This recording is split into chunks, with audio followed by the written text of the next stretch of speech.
terminer, notre dernière grande question, c'est ben, que faire? C'est quelle perspective? Dans le fond, quelles revendications on pourrait mettre de l'avant? Quels changements on espère? Quelles actions même on voudrait faire collectivement pour arriver à parvenir à des changements structurels afin que les femmes et les filles, dans toute leur diversité, puissent s'approprier les lieux dédiés à la culture à Montréal? Donc, ben, pour commencer, je demanderai à Nawal. Nous, ce qu'on a soulevé qui pourrait être une perspective d'avenir pour améliorer les choses, c'est d'abord la représentativité. Donc, c'est un des éléments centraux à la Fondation Filles d'Action, c'est donner des opportunités dans les postes de pouvoir aux jeunes femmes et jeunes filles et jeunes de genre non conforme pour qu'elles s'épanouissent et qu'elles soient à leur tour des personnes qu'on peut s'identifier à. Donc, que ce soit des personnes BIPOC, QT-BIPOC, donc noires, autochtones, racisées ou queer, trans, noires, autochtones et racisées. Que ce soit comme animatrice de groupe, directrice artistique, à la coordination de projets, etc. Mais avoir une vraie représentativité, que ce soit du par et pour. On parle, Mifan parlait de l'omniprésence des Blancs dans certains milieux, puis comment renverser ça? Il faut le renverser notamment en laissant des positions de pouvoir à des personnes en situation minoritaire et puis leur laisser la chance d'être comme tout le monde puis de montrer leur force. Donc ça, c'est une des choses qui nous apparaissait importante pour nous. Ensuite, c'est s'assurer que les espaces culturels et de loisirs soient des endroits sécuritaires et inclusifs, un peu comme on en a tous discuté, notamment en allant chercher des formations antiracistes ou anti-oppression. Il y en existe plusieurs qui sont données par des organismes superbes et des personnes fantastiques. Puis que ce n'est pas seulement des formations théoriques, mais pratiques de comment l'appliquer au quotidien, puis comment se remettre en question au quotidien en tant qu'organisation, puis en tant que personne qui donne des opportunités à d'autres personnes. Aussi, de faire des formations sur le colonialisme et comment renverser la situation dans les organisations, c'est quelque chose de super important de se rendre compte du rôle qu'on a dans notre société. Sinon, de faire des projets en collaboration avec des organismes qui ont peu de financement en raison de leur statut. Ça, c'est quelque chose aussi qu'on essaie de faire à la Fondation Filles d'Action, puis qu'on pense qu'il peut aider à faire changer les choses. Par exemple, des collectifs qui ne sont pas organisés comme organismes communautaires encore, qui n'ont pas de financement, qui n'ont pas accès à du financement, de les financer, de les aider, de faire du mentorat avec ces groupes-là pour qu'ils prennent leur place, puis qu'ensuite, s'ils le veulent, deviennent des organismes accrédités ou non, qui continuent leur travail comme collectif. Donc ça, je pense que c'est comme des perspectives d'avenir qu'on peut se donner, nous, en tant que groupe ici. Puis de collaborer, évidemment, avec des organismes qui existent déjà, comme artistiques. Je pense, par exemple, à Massimadi, qui est le festival de films et d'art afro-LGBTQ de Montréal. Donc, c'est des choses qui existent déjà, DAN, Diversité Artistique Montréal ou d'autres qu'on a nommés précédemment pour laisser la place à des personnes qui n'ont souvent pas la place dans ces espaces-là. En ce qui concerne plus les usagers et usagères, donner la liberté des artistes de s'exprimer dans la langue qu'elles veulent. Ça, c'est quelque chose qui nous apparaît vraiment important. Puis même si c'est dans une langue que la plupart de notre auditoire ne connaît pas, ce n'est pas grave, on peut le faire quand même. C'est-à-dire, si la personne, par exemple, parle espagnol ou arabe et qu'elle a envie de s'exprimer dans une de ces langues-là, qu'elle le fasse. Puis ce sera à nous ensuite de trouver un moyen de traduire ou de rendre accessible ce qu'elle a fait. Je pense que c'est important pour que tout le monde se sente à l'aise. Puis l'accessibilité technologique, ça, c'est une grosse question qu'on se pose en ce moment avec le COVID, avec le travail à la maison, les Zooms, tout ça.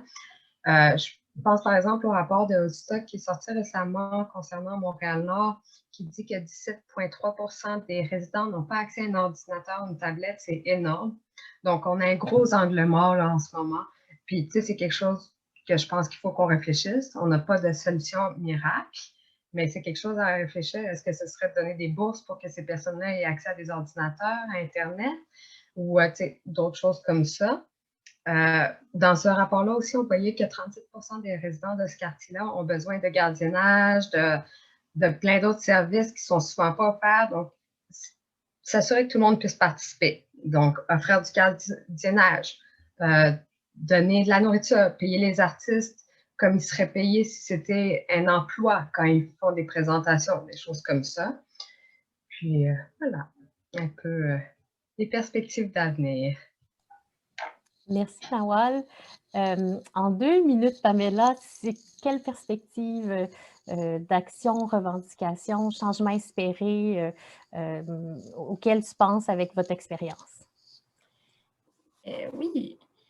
Bien, je vais essayer de faire ça rapidement, mais je pense que la clé pour améliorer l'inclusivité puis l'accès des femmes dans toute leur diversité au milieu festif et culturel de la ville de Montréal, je pense que ça passe par l'augmentation des financements et l'augmentation des ressources offertes aussi, puis la mise en place de plus d'initiatives, en fait, inclusives et bienveillantes, puis que tout ça, ça soit fait dans un esprit de complémentarité, puis de collaboration, puis qu'il y ait plus de diversité dans les services offerts. Je pense qu'en ce moment, la plus grande limite, c'est le manque d'initiatives ou le financement insuffisant des initiatives déjà existantes.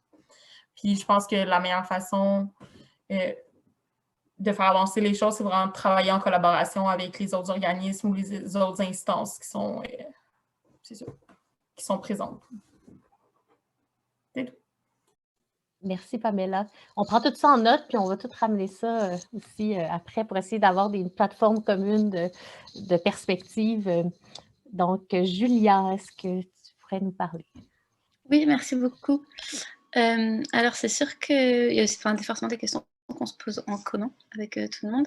Puis, c'est vrai que la question de l'accessibilité sur Internet, puis l'accessibilité numérique en général, c'est une question qui est assez importante. Puis, nous, à la centrale, on a essayé de décider avec la Covid de garder des expositions en vrai, dans notre vitrine, en fait, pour avoir quand même quelque chose en vrai. Mais sinon, comme on l'a déjà mentionné, la centrale essaie de déconstruire les mécanismes qui perpétuent la culture de la suprématie blanche. Et donc pour ça, on a mis plusieurs choses en place il y a quelque chose comme un peu moins d'1 an, je pense. Et les effets commencent à se faire sentir de ces initiatives. Par exemple, comme on a dit que ça atteint vraiment la structure, ça, on a essayé de voir dans notre structure qu'est-ce qui faisait que ça pouvait être pas forcément solide à tous les endroits. Donc, on essaye de développer le plus possible partout des normes, des pratiques, des mécanismes organisationnels, des protocoles, des outils, afin que le partage du pouvoir, comme je l'ai dit, on est une structure non hiérarchique, donc ça joue aussi là-dedans. Mais en fait, ça de pouvoir partager en fait, le pouvoir au sein de l'équipe, c'est partager la connaissance et le savoir. Et donc ça, c'était une première chose. Puis une autre chose aussi qu'on a mis en place, c'est des réunions mensuelles au sein de l'équipe des travailleuses pour réfléchir à la structure organisationnelle. Donc là, par exemple, on réfléchit à la façon dont on répartit le travail entre nous. Et on a aussi d'autres réunions où là, on développe une culture d'auto-réflexivité continue et d'analyse politique du racisme et de son intersectionnalité avec d'autres oppressions. Et donc, par exemple, pour faire ça, en ce moment, je dis en ce moment, mais c'est pas fini, parce que c'est un gros document, mais on travaille sur le document du COCO, qui s'appelle La culture de la suprématie blanche. Et je ne sais pas si vous avez eu l'occasion de voir ce document, mais je peux le mettre dans le chat, c'est vraiment extrêmement intéressant. En fait, ça répertorie plein de comportements qui sont associés à la culture de la suprématie blanche, puis ça donne comme des antidotes pour essayer de s'en détacher. Donc il y a des choses comme genre le perfectionnisme, la culture de l'urgence, ou... c'est vraiment un document très intéressant. Donc ça, c'est une chose. Une autre chose qu'on essaie de faire, c'est développer et intégrer des outils pour accueillir des travailleurs, travailleuses, des artistes, audience, de communautés autochtones noires, racisées, de LSGBTQIPA+, ou des artistes en situation de handicap et neurodivergents, parce qu'on s'est rendu compte qu'il fallait aussi comme accompagner aussi, genre parfois ça suffit pas juste d'accueillir quelqu'un, il faut comme avoir le reste qui est prêt aussi. Et aussi une autre chose qu'on essaye de faire, c'est de refléter ces réflexions-là dans nos communications. Par exemple, comme Ivan l'a dit, on a une nouvelle section sur notre site web sur l'équité, où là, on partage ces documents-là, puis aussi, on a une page genre de ressources qui est comment dire, agrémentée dès qu'on a une nouvelle idée ou quelqu'un nous propose quelque chose. Et sinon, sur le long terme, ce qu'on aimerait faire, c'est mettre en place des actions éducatives pour des communautés spécifiques. Donc, par exemple, en ce moment, à chaque fois qu'on a une exposition, on a une Axis Médiation en partenariat avec des organismes communautaires. Par exemple, on a eu une discussion avec le Conseil québécois LGBT et Alter Hero à l'occasion de l'exposition de l'artiste Clara Pinchot qui était cet été. Là, plus récemment, on a eu une discussion avec la Maison Passage et l'artiste qui a fait l'exposition de vitrine cet hiver. Donc on essaye, parce qu'en fait, comme je l'ai dit tout à l'heure, nos artistes travaillent souvent, nos artistes qui exposent à la centrale, travaillent souvent avec des questions de justice sociale ou d'intersectionnalité, donc on trouve ça intéressant de les faire dialoguer avec des organismes qui connaissent ces questions-là sous toute perspective, mais donc l'idée serait d'aller plus loin avec cette idée. Et sinon, on aimerait avoir des mesures temporaires pour l'accessibilité de nos locaux sur le boulevard Saint-Laurent. Mais je dis temporaire parce qu'à plus long terme, le projet, ça serait de déménager en fait pour pouvoir répondre aux besoins d'accessibilité, de développement, de repositionnement artistique afin d'offrir de meilleures conditions pour les artistes, pour les membres et pour les travailleurs, travailleuses. Et donc ça, on a conscience que l'appropriation des lieux culturels par toutes les femmes et par toutes les filles, en particulier des communautés qui sont traditionnellement marginalisées, les personnes autochtones, les personnes noires, les personnes racisées, les personnes de LGBTQIPA+, ou les personnes en situation de handicap ou neurodivergentes, passe par un travail sur l'organisation structurelle et de nos institutions. Et ça, c'est un travail qu'on a déjà enclenché, mais ce travail, c'est un travail qui est permanent, comme je l'ai déjà dit, et qu'il ne faut jamais cesser d'y réfléchir et essayer de déconstruire ce qu'on croit savoir.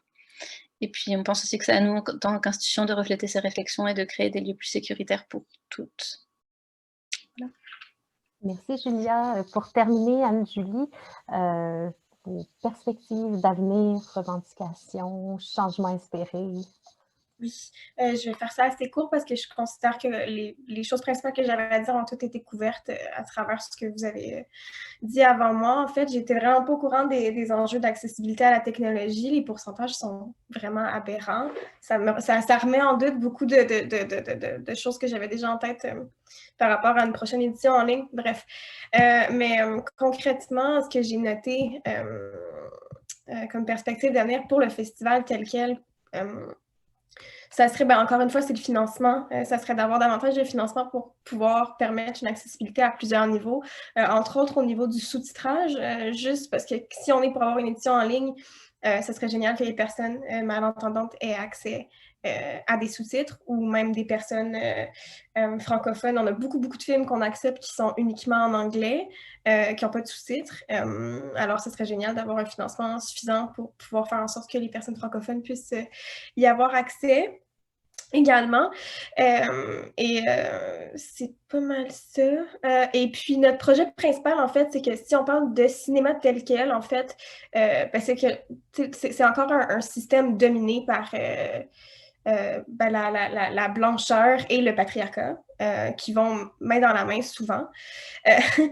Et puis, on aimerait vraiment ça pouvoir sortir en fait de l'institution de façon à aller présenter nos programmes ailleurs que dans des cinémas tels quels.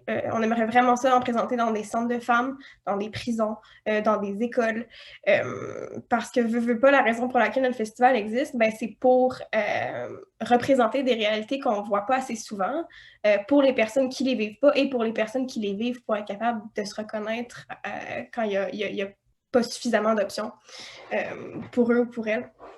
Notre projet d'avenir principal, en fait, ce serait vraiment ça. Ce serait de sortir des salles de cinéma pour pouvoir projeter ces films-là et faire entendre les voix de ces cinéastes-là à l'extérieur d'un contexte montréalais et cinéphile, entre guillemets. Donc, voilà, pour faire court.